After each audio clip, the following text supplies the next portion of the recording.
Você está ouvindo Literata Cast, o seu clube de leitura na internet. Narrado por Doroteia Gomes. Produção Literata Cast. Apoio Bennett Cutelaria. De Graciliano Ramos. Angústia.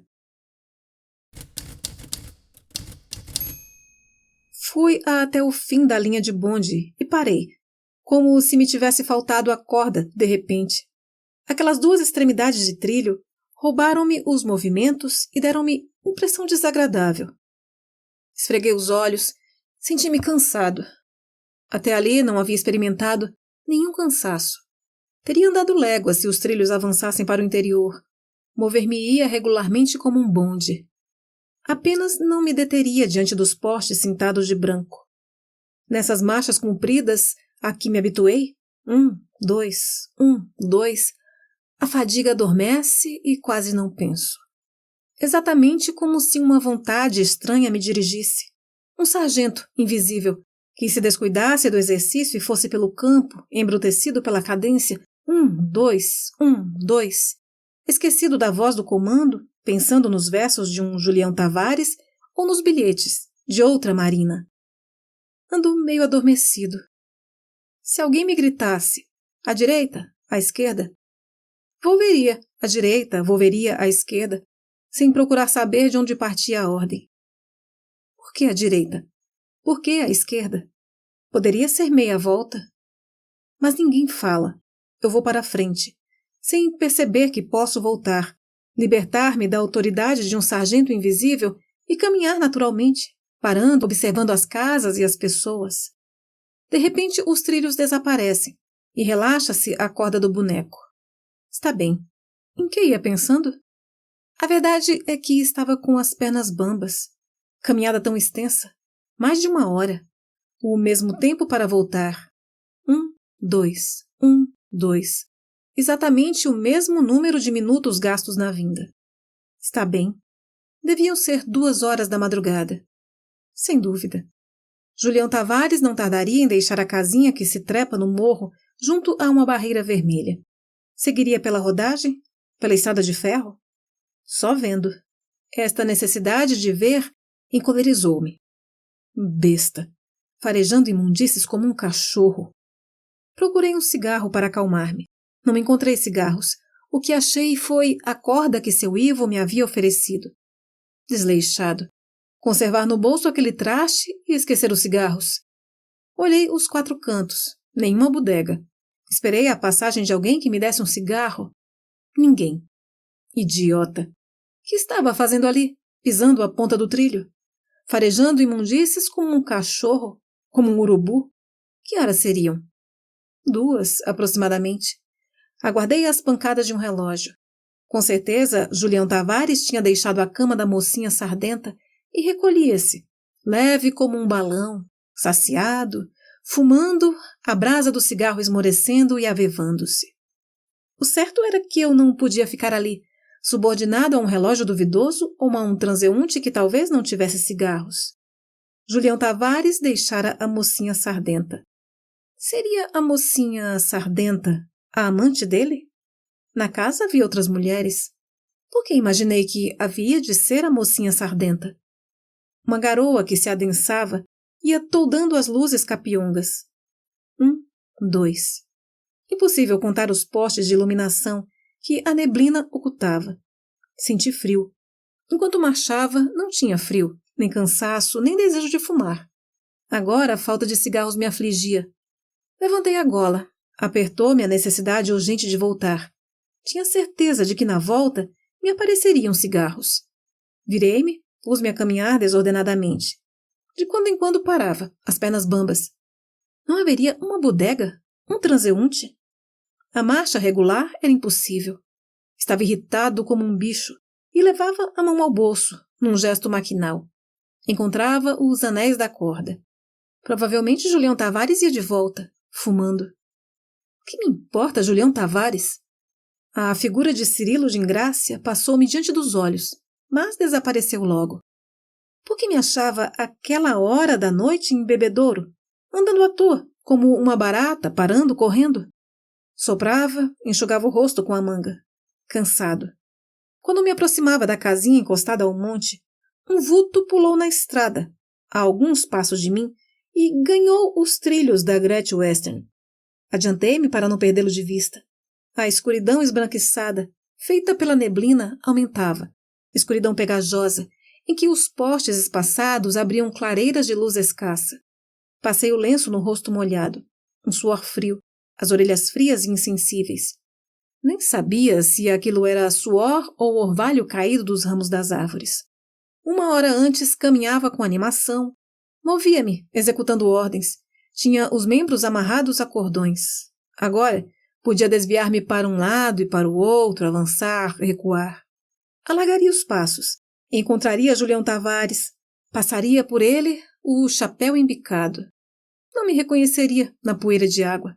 Um sujeito que vinha de uma aventura noturna e tinha pressa de recolher-se. A mocinha ficara num fundo de quintal, em camisa, ao pé do morro. Julião Tavares estremeceria. Um concorrente.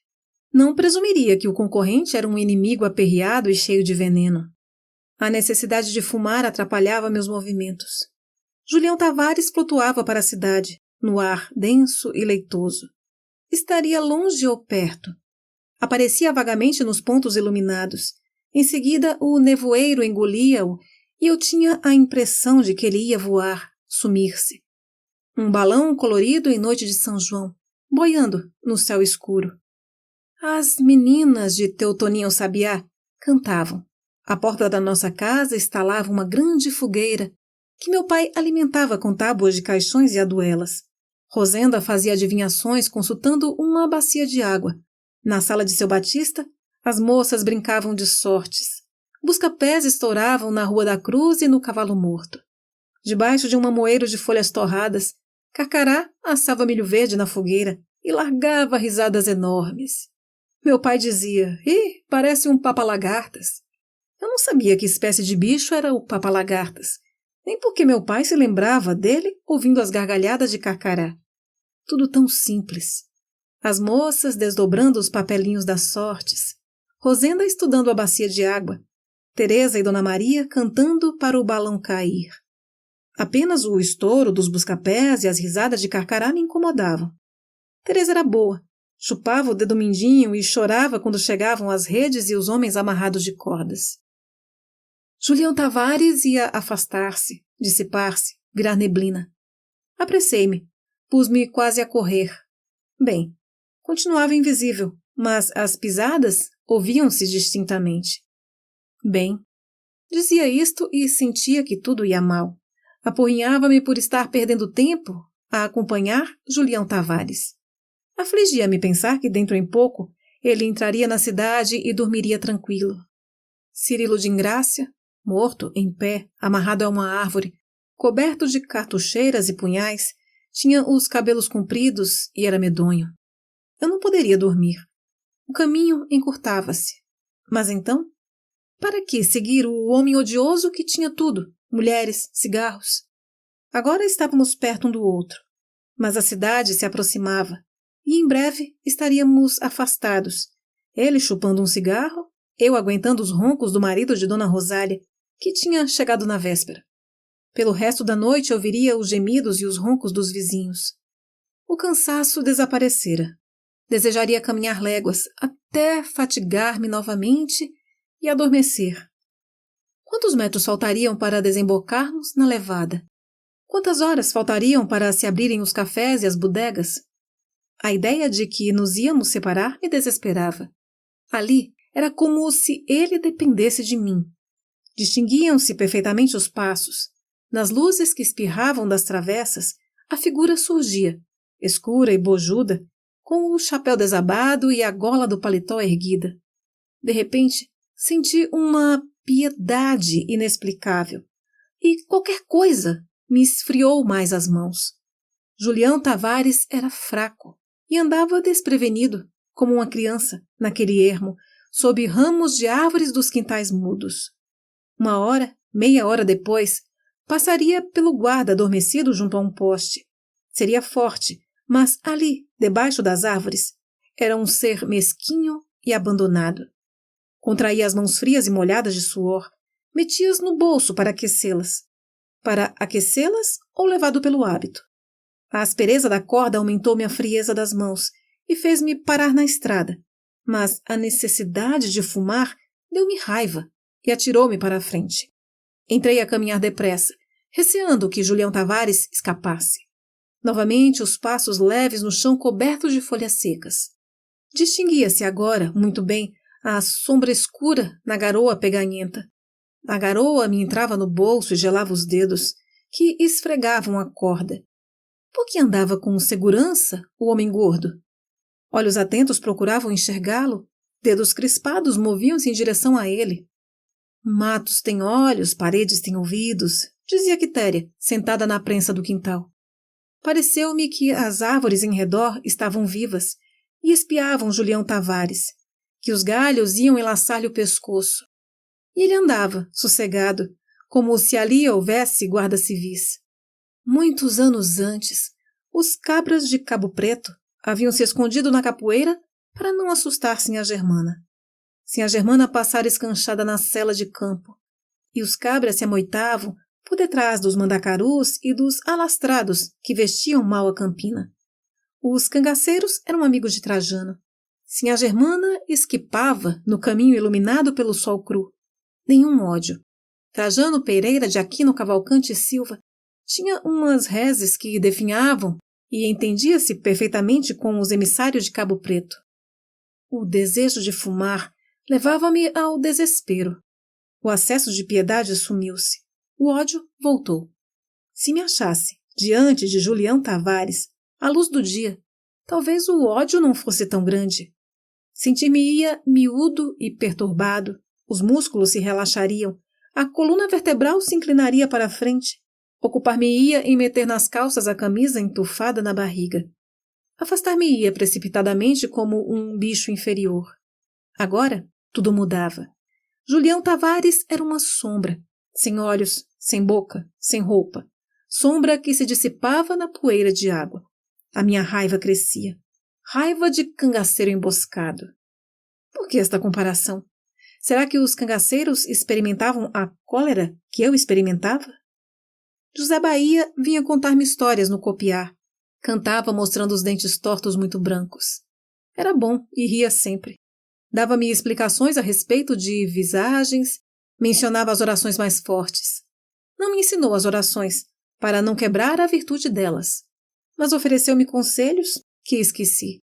Tão bom José Bahia. O clavinote dele tinha vários riscos na coronha. Ninguém falava alto a José Bahia. Ninguém lhe mostrava a cara feia, e ele ria, exibindo os dentes acavalados, e quando avistava o vigário ou outro hóspede importante, a aba do chapéu de couro varria o pátio da fazenda. Não me seria possível imaginar José Bahia atacado de uma crise de ódio como a que me fazia pregar as unhas nas palmas. Provavelmente ele ficava sossegado na capoeira, tirando um trago do cigarro de palha, que apagava logo com saliva e guardava atrás da orelha, para a fumaça não denunciar a emboscada. O ouvido atento a qualquer rumor que viesse do caminho estreito. O joelho no chão, em cima do chapéu de couro, o olho na mira, a arma escorada, uma forquilha, com certeza não pensava, não sentia. Estava ali forçado pela necessidade. No dia seguinte faria com a faca de ponta novo risco na coronha do clavinote e contaria, no alpendre, histórias de onças. Que fim levou José Bahia? Por aí, caminhando. Nenhum remorso. Fora a necessidade. Nenhum pensamento. O patrão que dera a ordem devia ter lá suas razões. As histórias do alpendre eram simples. As onças que armavam ciladas aos bodes não tinham ferocidade. José Bahia, bom tipo. Quando passasse pela cruzinha de pau que ia apodrecer numa volta do caminho, rezaria um Padre Nosso e uma Ave-Maria pelo defunto. A fraqueza estirou-me os dedos e retardou-me a caminhada. Tive saudade de José Bahia e das conversas infantis do copiar. José Bahia, meu irmão, onde estarás a esta hora? Terás morrido em tocaia ou mofarás numa cadeia nojenta de grades pretas e gordurosas? Entraste um dia na vila, amarrado de cordas, negro de suor e poeira, cercado por uma tropa de cachimbos. Os teus olhos claros se arregalavam num espanto verdadeiro. Envelheceste e és outro, uma inutilidade feita pela justiça. Os teus ouvidos e a tua vista se estragaram, as tuas mãos tremem.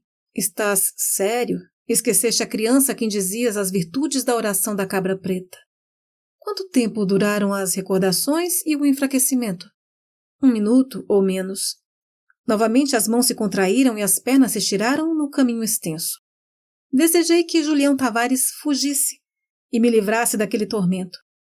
Se ele corresse pela estrada deserta, estaria tudo acabado. Eu tentaria alcançá-lo, inutilmente. Pensei em gritar, avisá-lo de que havia perigo, mas o grito morreu-me na garganta. Não grito. Habituei-me a falar baixo na presença dos chefes. Era preciso que alguma coisa prevenisse Julião Tavares e o afastasse dali.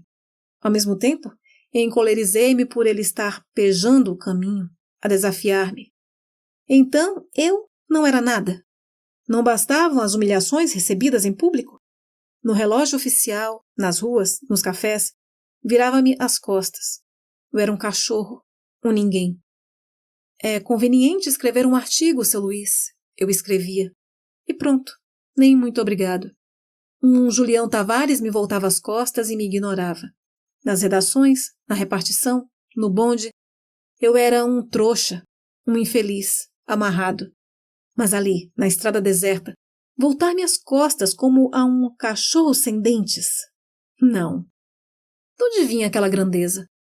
Por que aquela segurança? Eu era um homem. Ali era um homem.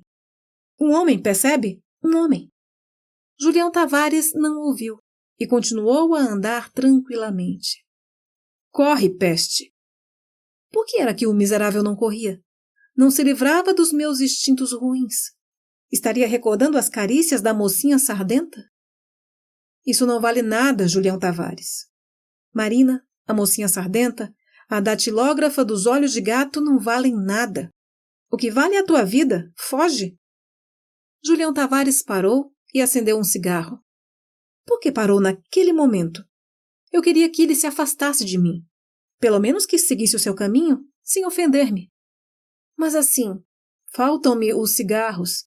E aquela parada repentina, à luz do fósforo, a brasa esmorecendo e avivando-se na escuridão, endoideciam-me. Fiz um esforço desesperado para readquirir sentimentos humanos. José Bahia, meu irmão. José Bahia não era meu irmão. Era um estranho de cabelos brancos que apodrecia numa cadeia imunda, cumprindo sentença por homicídio. Recebeu cópia do libelo? José Bahia não soubera responder. Tinha recebido e não tinha. Que resposta devia dar àquela pergunta incompreensível? O presidente se contentaria se ele dissesse que sim? Ou seria melhor dizer que não? E José Bahia balançava a cabeça, indeciso. Tinha recebido e não tinha. Afinal, o que me importava José Bahia, estirado numa esteira por detrás das grades negras e pegajosas? Que me importavam as grades negras e pegajosas? Retirei a corda do bolso e, em alguns saltos, silenciosos como os das onças de José Bahia, estava ao pé de Julião Tavares. Tudo isto é absurdo, é incrível, mas realizou-se naturalmente. A corda enlaçou o pescoço do homem e as minhas mãos apertadas afastaram-se. Houve uma luta rápida, um gorgolejo, braços a debater-se, exatamente o que eu havia imaginado. O corpo de Julião Tavares ora tombava para a frente e ameaçava arrastar-me, ora se inclinava para trás e queria cair em cima de mim. A obsessão ia desaparecer. Tive um deslumbramento. O homenzinho da repartição e do jornal não era eu. Esta convicção afastou qualquer receio de perigo. Uma alegria enorme encheu-me. Pessoas que aparecessem ali seriam figurinhas insignificantes. Todos os moradores da cidade eram figurinhas insignificantes. Tinham me enganado. Em 35 anos, haviam me convencido de que só me podia mexer pela vontade dos outros. Os mergulhos que meu pai me dava no Poço da Pedra, a palmatória de mestre Antônio Justino, os berros do sargento, a grosseria do chefe da revisão, a impertinência macia do diretor, tudo virou fumaça. Julião Tavares estrebuchava. Tanta empáfia, tanta lorota, tanto adjetivo besta em discurso. E estava ali, amunhecando, vencido pelo próprio peso, esmurecendo, escorregando para o chão coberto de folhas secas, amortalhado na neblina. Ao ser alcançado pela corda, tivera um arranco de bicho brabo. Aquietava-se, inclinava-se para a frente. Os joelhos dobravam-se, o corpo amolecia. Eu tinha os braços doídos e as mãos cortadas. Enquanto Julião Tavares estivesse com a cabeça erguida, a minha responsabilidade não seria tão grande como depois da queda. Quando bebia demais, seu Ivo tinha aquele jeito de arriar. Não havia conversa que o levantasse. A lembrança de seu Ivo enfureceu-me. Com os diabos! E larguei o corpo, que foi bater numa cerca, por baixo de uns galhos de árvore que aumentavam a escuridão. Com os diabos! Sentei-me ao pé da cerca. Enxuguei o suor que me corria pela testa. Cansado. A mão direita doía-me horrivelmente, mas continuei a apertar com ela a corda que a circulava. A mão esquerda estava livre. Levei-a ao bolso à procura de cigarros, mas retirei-a logo. A figura de seu Ivo, bêbado, encostado à parede, voltou. Que horas seriam? As estacas da cerca magoavam-me as costas. Pareceu-me inconveniente permanecer ali, mas não me veio a ideia de que houvesse perigo. Necessário continuar a marcha. Continuar a marcha, evidentemente. Fiquei sentado e mudei de posição porque as estacas da cerca me feriam os ombros. Como conduzir Julião Tavares, tão pesado? Não compreendi que devia deixá-lo apodrecendo nas folhas, debaixo da árvore. Precisava transportá-lo, e isto não me saía da cabeça. Transportá-lo, sem dúvida. Apesar de não sentir medo, percebia que era urgente retirar-me. Agucei o ouvido. Apenas o zum-zum dos mosquitos. A lagoa próxima fervilhava de carapanãs. Como estaria Julião Tavares? Procurei distingui-lo. Avancei a cabeça para o lugar onde supunha ter ele ficado. Um vulto quase imperceptível na escuridão leitosa. O rosto encostado à terra, naturalmente. Como estariam os olhos dele? Os de seu Evaristo, que vi de longe, esbugalhavam-se, e a boca se escancarava, mostrando a língua escura e grossa. Provavelmente Julião Tavares tinha também os olhos muito abertos e o queixo desgovernado. Mas que diabo estou fazendo aqui? Necessitava levantar-me, afastar-me depressa, entrar em casa, dormir. Àquela hora, o marido de Dona Rosália resfolegava. Arranhava com a barba o couro amarelo de Dona Rosália. O marido de Dona Rosália resfolegava como um bicho. E Julião Tavares parado. Minutos antes andava na maciota, o cigarro aceso, o pensamento na cama da mocinha sardenta. Agora ali junto da cerca, estirado. Inconveniente ficar ao lado dele. Inconveniente. As carapanãs zumbiam, voavam perto da minha cara, picavam-me as orelhas e as mãos escalavradas. Inconveniente. Matos têm olhos, paredes têm ouvidos. Quitéria, Rosenda e a prensa velha vieram-me à memória. Olhei os arredores, tentei varar a escuridão. Tudo invisível. A lagoa povoada de carapanãs, invisível. Uma grande fraqueza abateu-me. Suor abundante ensopou-me a camisa. Passei a mão na cara molhada, senti na pele a dureza da corda. Se viesse alguém. Recebeu cópia do libelo? Os amigos de Julião Tavares iriam julgar-me. Pimentel e Moisés não eram jurados. Que diriam os jornais? De seu Evaristo não tinha dito nada. Dos homens que apareciam mortos nos caminhos não diziam nada. Mas agora falariam muito. Quem foi? Por que foi? Pimentel escreveria artigos horríveis. Pus-me a discutir com Pimentel. Gesticulei. Uma das mãos bateu no corpo de Julião Tavares. Encolhi-me. O suor aumentou na friagem da noite. José Bahia, velho e manso, dormia na esteira de Pipiri, por baixo das cortinas de Pucumã. Seu Evaristo balançava, pendurado num galho de carrapateira. Seu Evaristo era tão magro, tão cheio de fome, que um galho de carrapateira podia sustentá-lo. Cirilo de Ingrácia, morto em pé, amarrado a uma árvore, parecia vivo. Os cabelos compridos, caídos para a frente, escureciam-lhe o rosto feroz.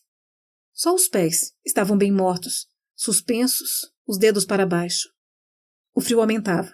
Comecei a bater os queixos como um caititu. Se alguém surgisse na estrada, eu não teria coragem de fugir. Haveria pessoas ali perto? Julguei perceber um ruído esquisito, mas provavelmente era apenas o eco das pancadas dos meus dentes, que não descansavam. Tive a impressão de que os meus dentes estavam longe, fazendo um barulho que se misturava ao zumbido irritante das carapanãs. Apertei os queixos, mas as castanholas permaneceram. E veio-me a certeza de que me havia tornado velho e impotente. Inútil. Tudo inútil. Mordi a manga do paletó. Os dentes continuavam a entrechocar-se, mas produziam um som abafado. Mastiguei o pano. Desejei recolher-me. Beberia um copo de cachaça. Os dentes se calariam. Os relógios da vizinhança não me deixariam dormir. Certamente Julião Tavares devia ficar ali, deitado. Pensei em ocultá-lo, enterrá-lo debaixo de uma camada de folhas. A ideia absurda de levá-lo comigo para a cidade tinha desaparecido. Bem, pus-me a afastar as folhas e a cavar a terra com as unhas. A tentativa de fazer com os dedos uma cova para enterrar um homem era tão disparatada que me levantei, receoso de tornar-me idiota. Como estaria a cara de Julião Tavares? A figura que me veio ao espírito foi a de Cirilo de Ingrácia, terrível, amarrado a um tronco, os cabelos compridos ensombrando o rosto, os pés suspensos, mortos. Pensei também em seu Evaristo, curvado sob a carrapateira como se preparasse um salto. Recuei precipitadamente e bati com os ombros na cerca. Julião Tavares podia ficar assim, pendurado a um galho como um suicida. Acreditariam que ele fosse um suicida? Acreditariam. Não acreditariam. Os jornais fariam escândalo. Publicariam um retrato da mocinha sardenta. Um rapaz desvairado, perfeitamente, rapaz desvairado. Desembaracei a mão direita e, numa das extremidades da corda, fiz um laço. Vinha-me, afinal, uma resolução. Entrei a mexer-me, com medo de perdê-la. Se os pensamentos se sumissem? Se voltasse aquele marasmo? Tudo inútil. Os dentes já não batiam. Curvei-me, procurando a cabeça de Julião Tavares. Encontrei o chapéu caído, um braço que soltei arrepiado porque nunca havia tocado em cadáveres. A ideia de que Julião Tavares era um cadáver estarreceu-me. Não tinha pensado nisto. Horrível o corpo imóvel, esfriando. Lá estava a cabeça ainda morna. Enjoado, cuspindo muitas vezes, erguia, passei o laço no pescoço, prendi nos dentes a outra ponta da corda, subi a cerca, trepei-me num galho da árvore e comecei o trabalho de guindar o morto. A mão direita puxava a corda, que se movia lenta por cima do ramo. Do outro lado, a mão esquerda aguentava o peso do corpo. Moço desvairado. 2 tajas grossas, uma no princípio, outra no fim da página. Qualidades. Julião Tavares tinha muitas qualidades. A literatura dele reproduzida nas folhas em tipo graúdo. Comentários. Por que foi? Como foi? Enterro complicado. Automóveis. Todos os automóveis da praça. Bondes especiais.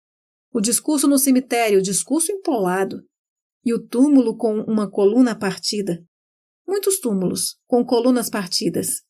Colunas de mármore, colunas de cimento. Moço desvairado. Todos os mortos importantes eram colunas partidas. Julião Tavares era uma coluna de mármore partida. Capitel no chão, esverdinhando-se. O corpo subia. No princípio, o esforço não era grande demais. A cada movimento, passavam no galho algumas polegadas da corda. Mas quando a massa obesa se elevou, as dificuldades foram enormes para correrem uns centímetros. Mais um pouco, mais um pouco. Essas palavras não me deixavam. O corpo devia estar todo erguido, e os meus ossos estalavam. O galho curvava-se, ia quebrar-se, atirar-nos ao chão. Tudo perdido. A polícia, a cadeia. Denunciar-me-ia no primeiro interrogatório. Segurei-me à corda com o intuito de amarrá-la. Desceria. Livre do meu peso, o galho se elevaria. Os pés de Julião Tavares ficariam suspensos como os de Cirilo de Ingrácia. Bem, apareceram vozes na estrada. Vozes? Ou seria que eu estava tresvariando? Alucinação. Não queria acreditar que pessoas normais se avizinhassem de mim sossegadamente. Agarrava-me com desespero à corda. 30 anos de prisão. 30 anos de prisão. As grades que a gente não pode tocar, tão nojentas são elas. As esteiras, as cortinas de pucumã, os muros grossos, fome, sede, caldo de bacalhau. E, nesta miséria, José Bahia, fabricando piteiras, pentes de tartaruga, objetos miúdos de casca de coco. Vão-se embora, vão-se embora. Não venham que se desgraçam. Um homem perdido não respeita nada. O homem perdido ofegava apavorado. As vozes cada vez mais distintas, grossas, finas. Machos e fêmeas. Certamente iam para a farra. Mentira, tudo mentira. Eu não tinha 35 anos. Tinha 10. E estudava a lição difícil na sala de nossa casa na vila. A sala enchia-se de rumores estranhos que vinham de fora e saíam das paredes. Provavelmente eram os sapos do açude da penha. Não eram sapos. Eram homens e mulheres que se aproximavam. As palavras tornaram-se claras. Alguém dizia: "Deixa de luxo, minha filha. Será o que Deus quiser." Não me lembro de outra frase. Risos, falas truncadas. O grupo foi se chegando. Passou por baixo da árvore. Uma pessoa bateu em Julião Tavares e resmungou: "Desculpe." A corda resvalou, recuou uns 10 centímetros. Com certeza Julião Tavares curvou-se um pouco na escuridão. Eu repetia baixinho: "Será o que Deus quiser." Os meus dedos se mobilizavam, feridos. A corda molhada de suor ameaçava correr sobre o galho, emborcar no chão úmido o corpo de Julião Tavares. Não o poderia levantar outra vez. A polícia encontrá-lo-ia deitado nas folhas e iria farejar-me. 30 anos de prisão, 30 anos de prisão. O riso de uma das mulheres que tinham passado sob a árvore estalou a alguns metros de distância. Estariam mangando de mim? Mangando dos esforços que eu fazia para recuperar os 10 centímetros de corda? Senti que ia fraquejar, que a corda continuaria a escorregar na madeira. Julião Tavares, inclinado para a frente, balançava. Seu Ivo andava assim, zambeta, balançando os olhos vidrados sem ver ninguém. Outras gargalhadas, longe. Seria a mulher que tinha rido?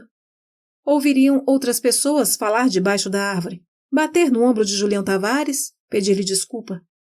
Não havia perigo, não havia perigo. Entrei a repetir baixinho que não havia perigo. Estava em segurança, escondido na folhagem, enrolado no nevoeiro. Podiam passar, parar, tocar em Julião Tavares, que se afastaria duro como uma marionete pesada demais.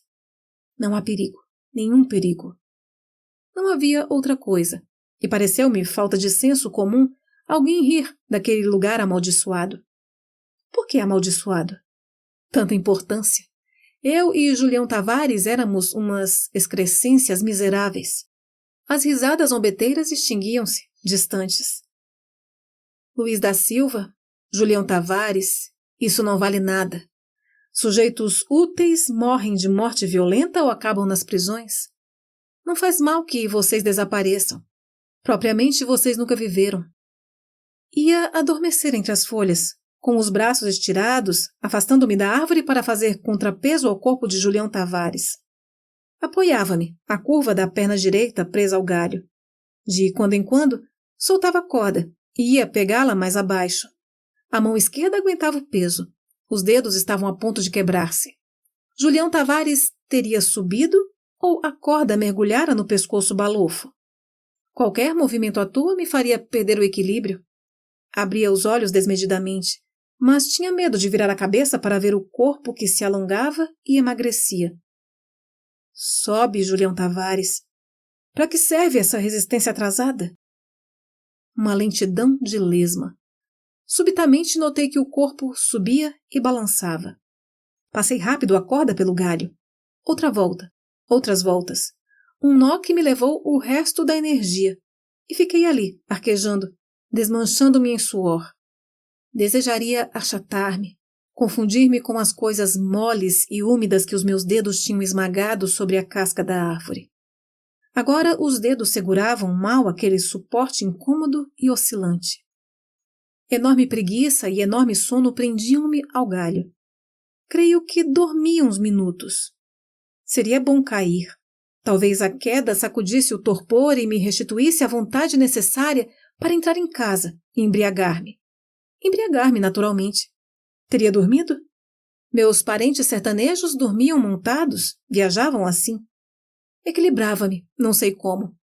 O paco, papaco, a mulher do macaco. Vitória sonhava com as moedas escondidas em qualquer parte, depois que os canteiros tinham sido descobertos. Como me seria possível alcançar outro ramo? Passando a outro ramo, estaria em segurança. Se pudesse retirar-me dali, tive a ideia extravagante de chegar à cidade andando sobre as árvores. Em segurança, em segurança. Evidentemente era preciso descer, mas isto me apavorava. Lá embaixo, numerosos inimigos iam perseguir-me. Necessário descer. Soltar-me-ia, tombaria como um macaco ferido. Os dedos inteiriçavam-se. Escancarei os olhos. O que vi foi o corpo de Julião Tavares deformado pela escuridão. Balancei a cabeça. Encolhi-me com um arrepio. O receio de, na queda, tocar o corpo de Julião Tavares. Não caí. Escorreguei na madeira molhada, abracei-me a ela. Uma pancada no joelho, as pernas estrepando-se na cerca de pau a pique. Um rasgão nas calças. Dei um salto para trás e caí sentado nas folhas secas. A ideia do perigo assaltou-me com tanta intensidade que me pus a soluçar. Tentei levantar-me. As pernas vergaram. Arrastei-me chorando, apalpando o chão, a procurar qualquer coisa. Procurava o chapéu caído na luta, mas não sabia o que procurava. As carapanãs esvoaçavam-me em torno da cabeça e picavam-me a carne moída. Encontrei um chapéu, que não dava para mim. Era pequeno demais. Atirei para longe, cheio de repugnância, o chapéu de Julião Tavares. Continuei a engatinhar, já agora sabendo perfeitamente que procurava o meu chapéu. Achei-o, mas ficou-me a dúvida de que fosse o mesmo experimentado minutos antes. Não se acomodava bem na minha cabeça. Rastejei ao longo da cerca. Alguns metros que me afastasse representavam uma conquista. Estava aborrecido com Moisés. Que me havia feito Moisés? Não me lembrava de nada, mas era certo que o judeu me pregaram a peça. Pareceu-me que ele rondava por ali, mangando de mim, rastejando como as cobras. Nova tentativa e consegui levantar-me. Lá fui, caminhando lentamente, amparado à cerca. Faltou-me, de repente, o amparo. Andei como uma criança que ensaia os primeiros passos. Se pudesse correr... Evidentemente, o perigo crescia. Quantos metros teria percorrido? Estava certo de que homens e mulheres me acompanhavam. Tinham passado por baixo da árvore, visto o homem enforcado. Iam encontrar-me e denunciar-me. A gargalhada e a frase da mulher atenazavam-me. Será o que Deus quiser, sem dúvida. 1, 2, 1, 2. Inútil. Não podia marchar. Um aleijado, um velho. Mais 100 metros e talvez fosse a salvação. Horrível atravessar os espaços iluminados. Se alguém desembocasse de uma travessa e me reconhecesse. Desejava olhar para trás. Impossível. Consegui reunir uns restos de força e correr. Uma carreira bamba e trôpega, a boca aberta, contrações na carne enregelada.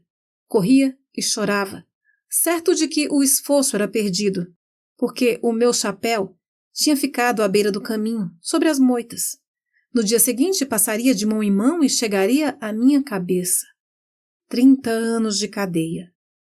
Que utilidade tinha aquela carreira desengonçada e trêmula? Se me vissem correndo e chorando ali nos fundos dos quintais? Precisava parar, mas as pernas, levadas pelo medo, não quiseram obedecer. Insuportáveis os zumbidos e as ferroadas das carapanãs. Um chapéu muito pequeno. Dei um tropeção e estaquei. Para que lado me dirigia? Ia para a cidade ou voltava para Bebedouro? inteiramente desorientado. Teria de passar outra vez pela árvore onde Julião Tavares se balançava. Vagar a noite inteira como um judeu errante. Continuei a andar. Bem, se me encaminhasse a Bebedouro, voltaria pela rodagem. Entraria em casa antes de amanhecer. Apareceram luzes, as carolinas que enfeitam o canal, os eucaliptos da levada. Avancei lentamente até o bueiro. Sentei-me. Estava ali um vagabundo, que acordou com a minha chegada. Eu ia perseguido por criaturas inexistentes, mas a presença daquele vagabundo não me produziu medo. Boa noite. A voz saiu-me abafada e incerta. Julião Tavares estava longe. Sacudi a cabeça para esquecê-lo e para afugentar as carapanãs. Exausto. Descansaria, entraria em casa dentro de alguns minutos, beberia aguardente, dormiria. A garrafa tinha ficado quase cheia. Embriagar-me, dormir. Tentei cruzar as mãos sobre os joelhos, mas os dedos feridos endureciam e qualquer contato era extremamente doloroso. Sem nenhum receio, dava as costas ao maloqueiro. Escondia a cara instintivamente. As mãos grossas, esquecidas nos joelhos, pesavam em demasia. Levei-as aos bolsos. Senti a ausência dos cigarros e a ausência da corda. Faz favor de me dar um cigarro? O homem remexeu-se. Há muitas horas que não fumo. Para quem tem vício. Desculpe, é a peste do cigarro que me faz falta. O senhor terá um por acaso? Olhei-o com um olho por cima do ombro. Vi-o levantar a cabeça e bulir nos molambos. Realmente, é isso mesmo. Eu estava dormindo. Depois de uma busca demorada, grunhiu. Tome lá. Estirei a mão ensanguentada e recebi o cigarro de fumo picado que se desmanchava. Muito obrigado. Encontrei a caixa de fósforos, comecei a fumar. A cabeça pesada parecia ter crescido. Tirei o chapéu, examinei-o. Tive um suspiro de alívio. Era o meu, todo machucado e sujo de lama. Pus-me a esfregá-lo com a aba do paletó. Muito obrigado. Sinto muito dar-lhe incômodo. Hein? Esta exclamação mostrou-me que o homem havia percebido em mim um animal diferente dele. As luzes da Nordeste cochilavam. Olhei a minha roupa. Estava imunda, com um rasgão no joelho, desarranjado. Mas usava palavras de gente bem vestida. Sinto muito dar-lhe incômodo. Para que tapiação? Queria fumar. Bem, voltariam as forças. Dorme aqui sempre? O homem virou-se e enrolou-se mais nos mulambos. Arrependi-me de ter feito a pergunta. Horríveis aqueles modos. Devia muito ao vagabundo. Chegaria a casa facilmente, beberia, dormiria, esqueceria Julião Tavares. Não tive intenção de ofendê-lo. Foi uma palavra à toa, o senhor me desculpa. Fazia horas que não fumava. Um grande favor, entende? Muito obrigado. As minhas frases eram convencionais e não valiam o cigarro que se apagava a cada instante. Eu estava dormindo, respondeu o maloqueiro. Não tem de quê. Foi incômodo, não? Boa noite. Remoeu umas coisas guturais e começou a roncar. Impossível qualquer aproximação.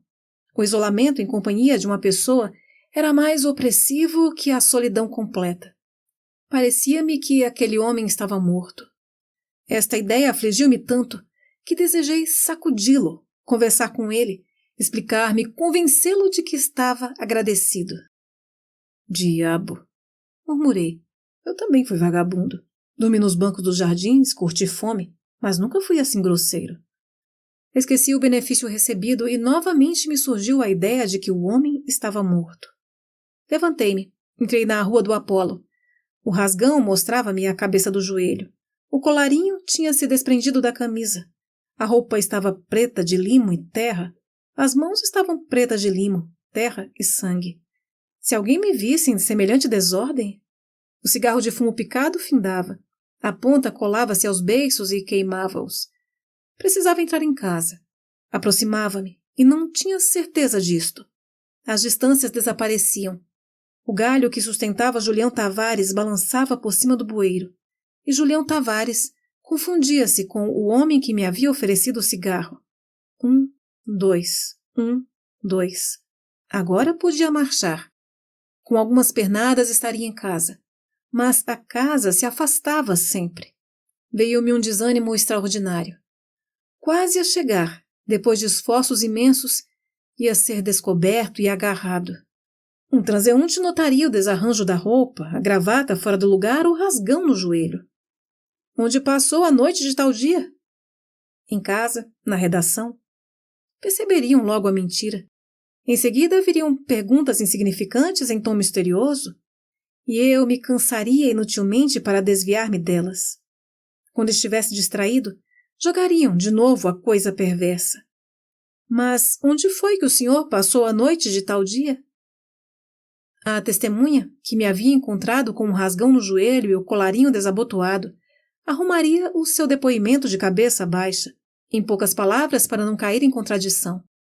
Quem seria o advogado? O doutor fulano? O doutor cicrano? Esses falavam de papo e tinham recursos para inutilizar o depoimento. Que horas eram quando o senhor viu o acusado? 3 horas. 15 minutos depois, a mesma pergunta. 4 horas. O escrivão registraria as 2 respostas. A testemunha atordoada não se lembraria de dizer que era impossível saber a hora exata em que via passar uma pessoa na rua. O doutor fulano ou o doutor cicrano exploraria a atrapalhação do homem e a defesa levantaria a cabeça. Apenas eu não podia contratar os serviços de um dos advogados hábeis. Contentar-me-ia com um bacharel novo, gratuito e desastrado. A acusação ficaria de pé. O interrogatório rolaria uma eternidade na máquina de escrever. Coisa simples, malícia nenhuma. Quando eu menos esperasse, surgiria a intenção ruim. E daí em diante, todas as perguntas seriam como cobras enrodilhadas que se preparavam para armar o bote. 1, 2, 1, 2. Não apareceria aquela casa amaldiçoada?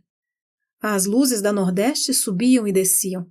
Olhei os 4 cantos numa ansiedade, certo de que a testemunha ia de repente dobrar a esquina e avançar na rua.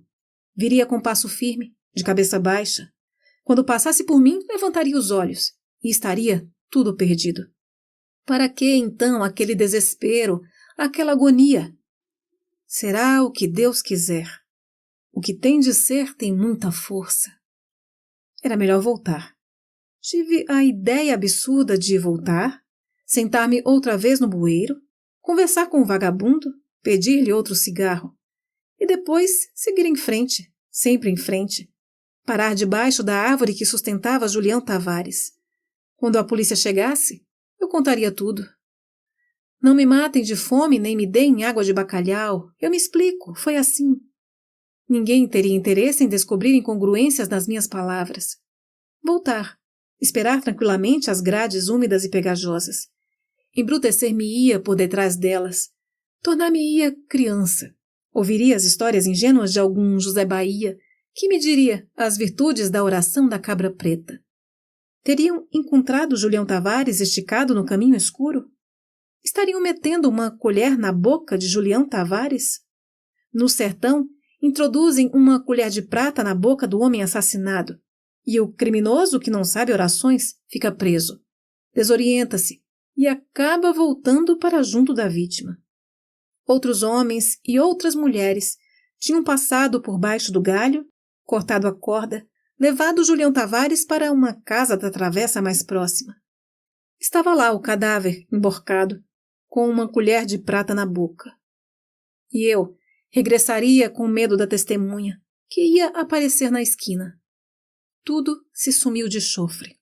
A chave rangendo na fechadura, como todos os dias, devagar para não acordar Vitória, o ferrolho corrido por dentro, passos abafados no corredor. Cheguei à sala de jantar, às apalpadelas, abri o comutador e fiquei ao pé da mesa, piscando os olhos à luz. Tive um arrepio, os cabelos se levantaram, senti uma dor aguda no couro cabeludo. Tirei o chapéu e pus-me a escová-lo com a manga. Era o meu, sem dúvida. Voltei à sala e fui pendurá-lo ao cabide. Puxei a corrente da lâmpada. Olhei-me ao espelho. Diferente. Magro, velho. As pálpebras empapuçadas, rugas, terra seca na barba crescida. Peste. Andei rolando pelo chão como um porco. Os olhos, ordinariamente embaciados, tinham um pequeno brilho duro. Apaguei a luz e dirigi-me novamente à sala de jantar. Lembrei-me da garrafa de aguardente, mas quando ia pegá-la, senti a necessidade de lavar as mãos. Estava imundo e receava contaminar os objetos. Tomei um pedaço de papel, segurei com ele o ferrolho e abri a porta do quintal.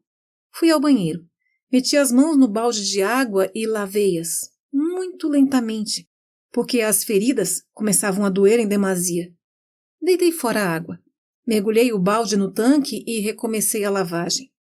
Enxuguei as mãos nos cabelos, voltei para a sala de jantar. Bebi um pouco de aguardente. A garrafa estava quase cheia. Bebi outro gole, mas o meu desejo era tornar ao banheiro. Os cabelos estavam sujos e tinham sujado as mãos. Lembrei-me de ter posto na cabeça o chapéu de Julião Tavares. Lembrança intolerável. Fui ao quarto, descalcei-me, despi-me às escuras, deixei a roupa e os sapatos numa trouxa a um canto. Agarrei a toalha e voltei, nu, meio atordoado pelo álcool. Achei na borda do tanque um pedaço de sabão ordinário e esfreguei cuidadosamente as mãos e os cabelos.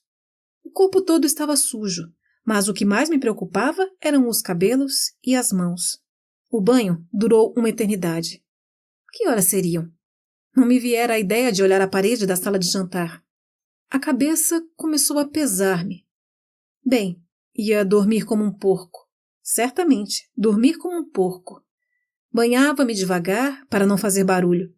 Se os vizinhos ouvissem as pancadas de água no cimento? Uma culpa grave. Se fosse descoberto, infelicidades me chegariam. Todos os gestos eram culpas graves. Pisava como um gato. Talvez no banheiro próximo estivessem pessoas escondidas? Que horas seriam? A cabeça pesava. Certamente, sim, certamente era preciso dormir. Ajudar a noite que não queria acabar. Tinha topado num buraco enorme. Ia caindo nele, mas conseguira escapar, agarrando-me às estacas de uma cerca e metendo as mãos na terra fofa. Esfregava os dedos. Para lá daquele buraco escuro havia um nevoeiro. Marina, Dona Adélia, seu Ramalho, Julião Tavares, tudo era nevoeiro. Enrolei-me na toalha e voltei à sala de jantar. Em cima do guarda-comidas encontrei cigarros e fósforos. Bem, agora estava limpo. Acendi um cigarro e bebi mais aguardente. Queria embebedar-me e dormir, mas tive a ideia de que só poderia dormir sentado, encostado à parede. A cama estava suja. Tinham-se espojado nela criaturas que se agatanhavam com raiva, babando, uivando. 3 pancadas. Olhei a parede, mas não consegui distinguir as letras e os ponteiros. Aproximei-me, estirei o pescoço para o mostrador. Fiquei nas pontas dos pés. Pensei em Cirilo de Engrácia e recuei até a mesa sem ver as horas. Com os diabos! Tinha ouvido distintamente 3 pancadas. Enchi o copo e continuei a beber. Aproximei-me novamente da parede. Uma neblina diante do mostrador. Felizmente agora estava fumando, quase tranquilo. Teria ouvido as 3 pancadas? Então aquilo tinha acontecido de meia-noite a 3 horas. A marcha ao longo da linha de bonde, a volta, a necessidade de fumar, a escuridão cheia do zunzum das carapanãs, aquela coisa terrível, tudo de meia-noite a 3 horas. Sentei-me, deitei fora o cigarro apagado. Acendi outro e pus-me a esgaravatar as unhas com o fósforo. As unhas doídas iam se entorpecendo. Olhei-as, mas entre os olhos e as mãos havia um nevoeiro que engrossava. As paredes tornaram-se inconsistentes. Fechei os olhos, encostei a cabeça à mesa, remexi os dedos com o fósforo queimado. Um rumor enchia-me os ouvidos, burburinho, que ia crescendo e me dava a impressão de que a casa, a cidade, tudo caía lentamente. As paredes se desmoronavam como pastas de algodão.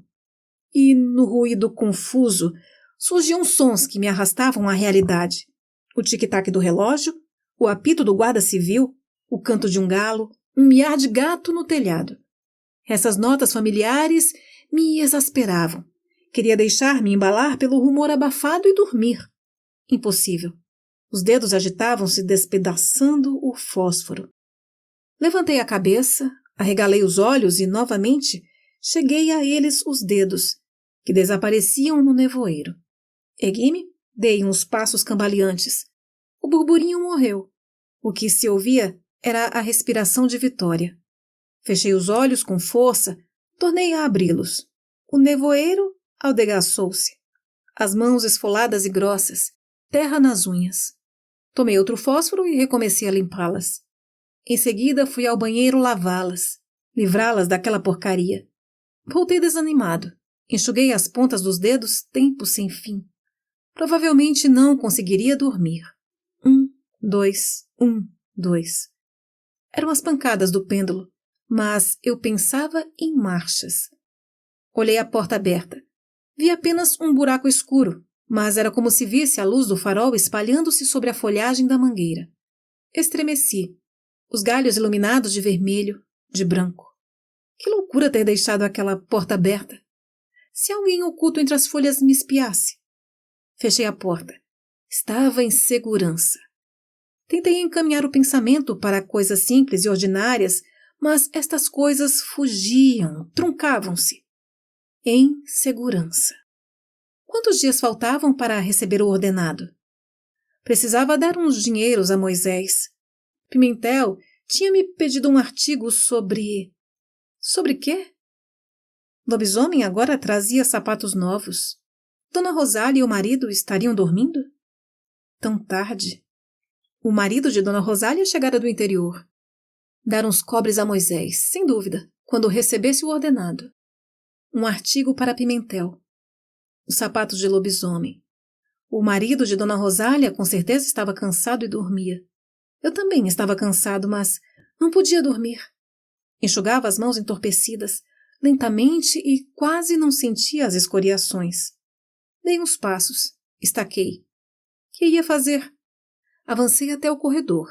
Uma felicidade não pensar, andar assim, trôpego como um papagaio.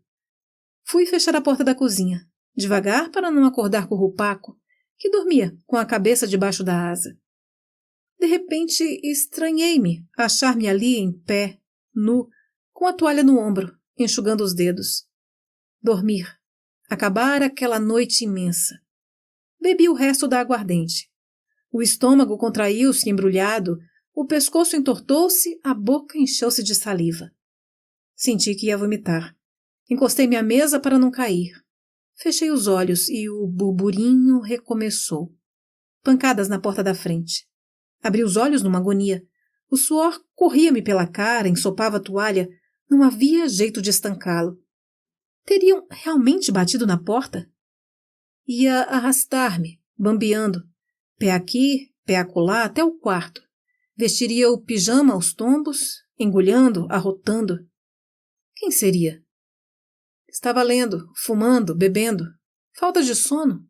É costume velho, entende? Não sei nada. Estou aqui há muitas horas assim. Poderia falar? Quem teria batido? Só se ouviam os roncos de Vitória, o tic-tac do relógio, o chiar dos ratos. O estômago embrulhava-se. O suor corria. A boca era pequena para conter a saliva. Quem estaria lá fora na calçada? O relógio bateu 30 e depois 4. Não me lembro de ter feito nenhum movimento na derradeira 30. Mas, quando veio a primeira pancada, eu estava de pé. Quando soaram as 4, estava sentado, o queixo encostado à mesa. Levantei-me e dirigi-me ao quarto, firmando-me às paredes. Tombei na cama pesado como um morto. Oh, Vitória! Faça o favor de ir ali na esquina, ouviu? Telefone à repartição. Diga que não vou ao serviço hoje. Estou doente. Quando ela saiu, deitei no saco a roupa branca que tinha vestido na véspera. Em seguida, escondi o paletó e a calça rasgada debaixo do colchão. Se desse em busca na casa. Fui remexer o saco, ver se na roupa branca havia sinais que me pudessem comprometer. O paletó e a calça não estavam bem escondidos. Pensei em queimá-los, enterrá-los. Levantei o colchão, tirei-os. Sujos de lama. Não podiam ficar ali. Se fossem descobertos. Atirei-os para trás da mala, Apanhei do chão a gravata e fui para a sala de jantar. Telefonou, Vitória? Telefonei. Muito obrigado. É que estou com febre, morrinhento. Que há de novo? Um senador que chegou do Rio. Está bem. Bebi uma xícara de café, procurei uma tesourinha e pus-me a cortar as unhas, que ainda tinham terra. Estava com febre e aturdido pela cachaça. Ô, Vitória, se não estiver muito ocupada, leve a roupa à lavadeira, ouviu? Preciso de camisas. Vitória afastou-se e daí a pouco saiu com uma trouxa de roupa suja. A porta da frente abriu-se e fechou-se. Acabei de cortar as unhas arroxeadas. As mãos engrossavam e deformavam-se à direita com uma esfoladura na palma, à esquerda, cheia de fibras de madeira, que extraí com a ponta da tesoura. A gravata estava enrolada, como uma corda, exatamente igual a todas as gravatas que tenho tido, mas senti a necessidade de destruí-la.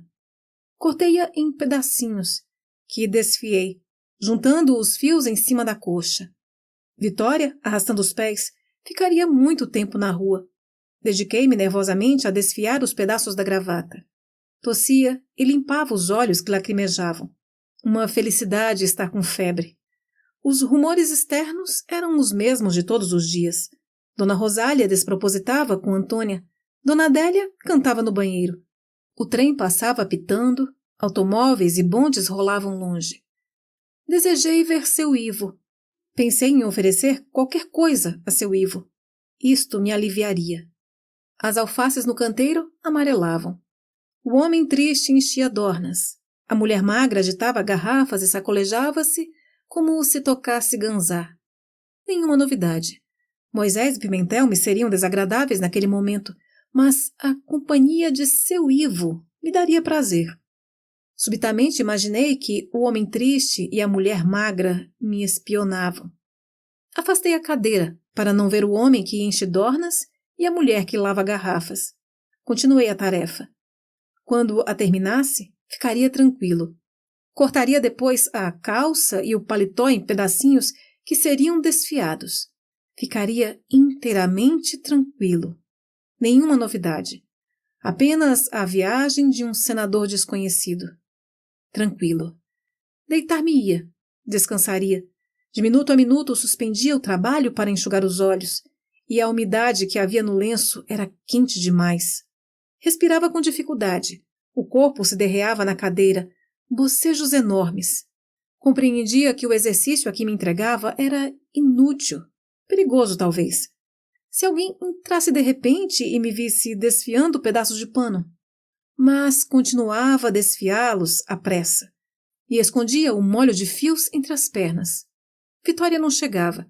Com certeza a comida ia esturrar. Que esturrasse. Podre de rica, Vitória.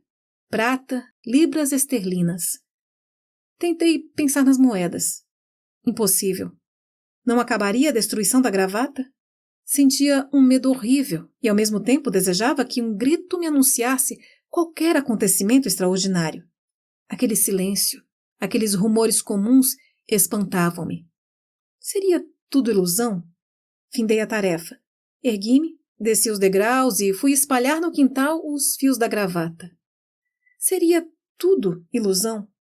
Voltei, atravessei o corredor, cheguei à sala, olhei a rua pelas tabuinhas da rótula. Uma das filhas de lobisomem mostrou a cabeça arrepiada. Antônia passou com o filho mais novo de Dona Rosália pela mão. Uma bicicleta rodou no paralelepípedo. Enxuguei os olhos. A cabeça doía-me. Encostei os cotovelos à janela. Entre duas tabuinhas afastadas, distinguia a cara amarela, os olhos abotoados e os cabelos ruivos da filha de lobisomem. Pelas outras tabuinhas, só percebia os pés dos transeuntes. Iam e vinham ocupados. Todos os dias acontecem desgraças. Estava doente, ia piorar, e isto me alegrava. Deitar-me, dormir, o pensamento embaralhar-se longe daquelas porcarias. Senti uma sede horrível. Os beiços secos, queimados, rachavam-se. Evidentemente a sede tinha horas, mas só então me apareceu clara a necessidade de beber água. Quis ver-me ao espelho. Tive preguiça, fiquei pregado à janela, olhando as pernas dos transeuntes. Esfreguei a cara com a mão estragada. Os pelos duros feriram-me a palma em carne viva. Todos os dias nasce gente, morre gente. Isso não tem importância. Repetia frases assim e soprava a palma ferida. Mas não prestava atenção ao que dizia. Pensava em coisas diferentes, em muitas coisas que se misturavam. Ia haver uma escuridão, uma desordem. Parecia-me que os acontecimentos subiam e desciam numa panela, fervendo. Insegurança. Com os cotovelos presos à janela, olhava a rua e tremia. Morto de sede, não me aventurava a tirar-me dali. As pernas fraquejavam, bambas. As que andavam na rua atravessavam o minguado espaço que a minha vista alcançava. Eram bem vestidas, rotas, nuas, e isto me bastava para adivinhar as caras. Iam lentas ou apressadas, ignoravam a existência de outras que giravam, encostando as pontas dos pés no chão coberto de folhas secas. 2 pernas pararam no meio da rua. Voltaram as biqueiras dos sapatos para o meu lado. Olhos atentos, sob a mão em pala na testa, deviam estar observando o número da casa. Isso durou 1 minuto. As biqueiras avançaram em direção a mim. Descobriram-se os joelhos das calças ordinárias e surradas. Provavelmente era um investigador, um desses homens que frequentam os cafés, escutam conversas e fogem como sombras, olhando por baixo da aba do chapéu embicado.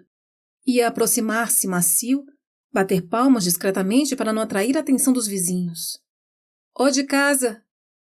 Eu me afastaria da janela, arrastando as pernas que pesavam arrobas, iria abrir a porta. Pergunta sem pé nem cabeça, uma busca na casa.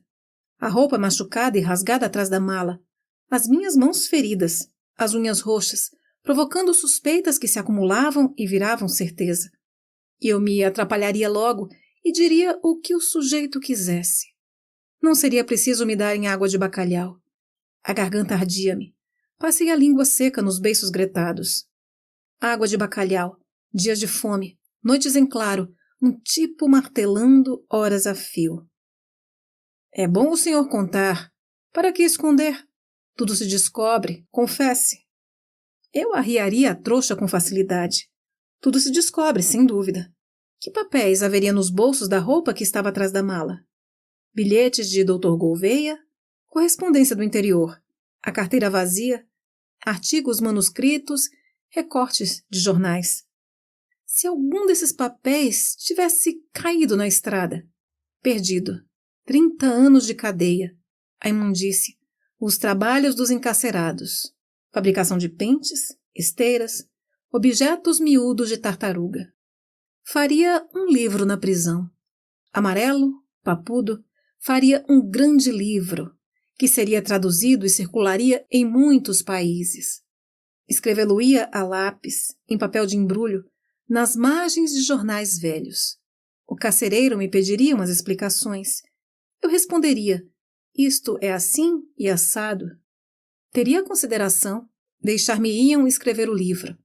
Dormiria numa rede e viveria afastado dos outros presos. A garganta doía-me, os beiços colavam-se. Precisava beber água e pensava no caldo de bacalhau. Confessaria tudo. Mostraria a roupa rasgada, os bilhetes, as cartas, os artigos.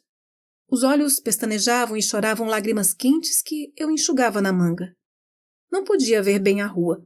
As pernas teriam marchado para mim ou estacionariam no paralelepípedo, indecisas. Tanto tempo a ameaçar-me com as biqueiras dos sapatos cambados e as joelheiras das calças ordinárias. As biqueiras volveram-se à esquerda e sumiram-se. Não era agente da polícia. Seria talvez um servente de casa comercial, carregado de embrulhos distribuindo mercadorias. Provavelmente conduzia troços para Dona Mercedes e estava em pé na calçada, batendo palmas. Dona Mercedes vinha devagar, cheirosa, o penhoar exibindo o peito maduro. Recebia os pacotes, dava uns níqueis ao carregador, entrava, ia desatar os cordões e examinar as compras. Entre as 2 tabuinhas mais afastadas da rótula, vi de novo o rosto espantado da filha de lobisomem. Por que se espantava? Não havia motivo. Tudo em ordem na rua. A barriga e as pernas de um homem passaram na calçada e pararam à porta de Dona Rosália. Alguns rapazes dirigiam-se ao colégio diocesano. Um moleque de tabuleiro deu um grito estridente que me assustou. Evidentemente. A rua sossegada, como nos outros dias. O grito do moleque continuava a furar-me os ouvidos. Evidentemente. Que é que ia dizer? O pensamento partia-se. Ia cair de cama, delirar, morrer. A carne estremecia. Os pés dos cabelos doíam-me. De quando em quando levava a mão ao rosto e o contato da palma com a barba crescida arrancava-me palavrões obscenos grunhidos em voz baixa. Um porco. Parecia um porco. Esta comparação não me entristecia. Desejava ser como os bichos e afastar-me dos outros homens. As mãos doíam-me, as pernas doíam-me, os pés dos cabelos doíam-me. Não queria imaginar o que aconteceria lá fora, o que tinha acontecido. Fatos possíveis misturavam-se a coisas absurdas. Evidentemente. Esta palavra solta, repetida, enfurecia-me. Pouco a pouco serenava. Seu Ramalho, no meio das conversas, dizia: "Eu lhe conto." E não contava nada. Dona Adélia censurava a filha com um gemido. Antônia dava uma risadinha ruim e piscava um olho. Safada moda. Agora a rua estava em silêncio. Noutra rua havia lágrimas, desespero e cabelos arrancados. Um médico vestia o avental, chegava-se ao mármore do necrotério. O homem dos caixões de defuntos preparava coroas de flores roxas. Muitas coroas de flores roxas com fitas roxas. Onde andaria Vitória? Surda, a cabeça cheia de moedas e navios, arrastando-se pelas bodegas. Uma senhora gorda e mole, com os sovacos molhados, chorava noutra rua. Fui ao quarto. Levantei a roupa caída atrás da mala. Estendia, em cima da cama. Examinei o joelho rasgado, as bainhas poídas, a gola embranquecida. Machucada, suja de poeira, lama seca e teias de aranha. Cortá-la-ia em pedacinhos que seriam desfiados e atirados ao monturo. Procurei uma escova e pus-me a limpar os trapos. De momento a momento suspendia o trabalho e soprava a mão ferida. Estupidez deixar aquilo no chão, entre a mala e a parede. Bem, agora os panos estavam quase decentes. Algumas pancadas na porta gelaram-me o sangue. Caí, sentado na cama. Tudo perdido. Lá estava o sujeito da polícia com o chapéu embicado. Olhei o rasgão do joelho, as mãos grossas. Difícil dobrar os dedos. E nas costas da mão direita, a mais estragada, corria um traço largo que escurecia. Ao amanhecer estava vermelho, mas agora ia ficando azulado. Enfim, tudo perdido. Era sair, entregar-me, contar a história botando os pontos nos is.